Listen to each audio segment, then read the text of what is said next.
Përgëzimet I vinin tani Skënderbeut, si duke ngrënë sedër dhe nga popujt e huaj. Dhe emri I tij I dëgjuar në ato ditë ishte përhapur dhe mbaj në gojë nga të gjithë sikur ndonjëherë. Kruja, atëherë, me vdekjen e Muratit, bë më e dëgjuar se Argosi, dikur me vdekjen e Pirës. Këto përgëzime krerët e krishterit shoqëruan edhe me një mirënjohje dhe bujari shumë të madhe dhe të përzëm. Kështu, Papa I Romanis Nikola, mbreti I Hungarisë Vladislav dhe Filipi,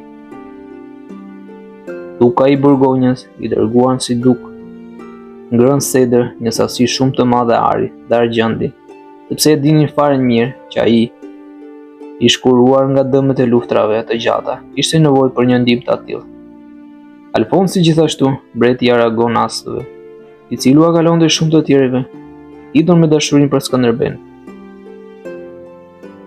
Sasisë shumë të madhe të hollave, I shtoi edhe 300.000 shinik gruri dhe 100 elbi, sepse kirë marrë vesh se mbjelljet ishin penguar në Epir nga armiku dhe sa ato që qenë bërë, u prishën prej tij.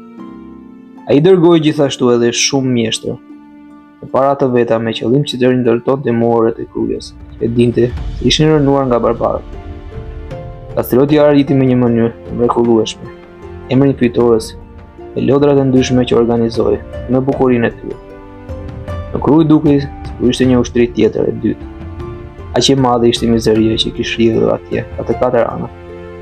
Jo vetëm spektatorët, por edhe të rinjt, fort e zgjedhur, për të matur për çmimet që ishin vënë përpara. Njerëzve kur vështronin atë rinj luftarake. Dhe kur shikonin ata lule burrash rreth Skënderbeut, nuk u dukej aq çudi, fuqitë e Muratit ishte thyer prej arbërve.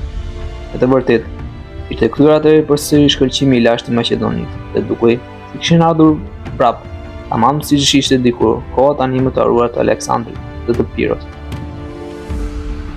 Ky ishte fundi I luftës me Muratin.